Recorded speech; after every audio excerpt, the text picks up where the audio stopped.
আপোনালোকে ইতিমধ্যে গম পাইছে যোৱাকালি আমাৰ এখন ৱাৰেণ্ট এক্সিকিউট কৰিবলৈ আমাৰ বিজনী থানাৰ OC সহিতে 9জন আৰক্ষী গৈছিলে তালৈ ভালাতাল গাঁৱত আৰু গৈ আমাৰ যিজন ৱাৰেণ্টি আছিলে তেখেতক আমাৰ কৰায়ত্ব কৰে আৰু তেখেতক আনিবলৈ চেষ্টা কৰোঁতে তেখেতসকলৰ পৰিয়ালৰ মানুহ আৰু গাঁওখনৰ অলপমান মানুহে আৰক্ষীক বাধা দিছিলে আনিবলৈ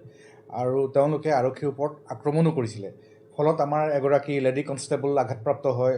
আৰু এজন আমাৰ ড্ৰাইভাৰ কনষ্টেবল আঘাতপ্ৰাপ্ত হয় আৰু কেইবাজনকো তেখেতসকলে এটেক কৰিবলৈ চেষ্টা কৰিছে এটেক কৰিছেও ইনফেক্ট OCকো এজনে ঘোচা মাৰিবলৈ চেষ্টা কৰিছে তথাপিতো আমি এজন কালি আনিবলৈ আমি সক্ষম হওঁ যিজন ৱাৰেণ্টি আছিলে কিন্তু যিহেতু পুলিচক আক্ৰমণ কৰিছে এইবিলাক আমি সহ্য কৰা নহ'ব আমি এটা কেছ ৰেজিষ্টাৰ কৰিছোঁ ৰেজিষ্টাৰ কৰি এতিয়ালৈকে আমি 6জনক আমি গ্ৰেপ্তাৰ কৰিছোঁ হয় আমাৰ যিজন ড্ৰাইভাৰ আছিলে তেখেতক হাতত কামুৰি দিছে আনিবলৈ যাওঁতে গতিকে এনেকুৱা ধৰণৰ পুলিচৰ কৰ্তব্যত বাধা দিয়া এনেকুৱা ধৰণৰ বেআইনী কাম আমি সহ্য কৰা নহ'ব আমি পূৰা যিটো আইনগত ব্যৱস্থা আমি লোৱা হ'ব এজন পলাতক আছে কিন্তু পলাতক তেওঁ কিমান দিন থাকিব আমি তেখেতকো ধৰিম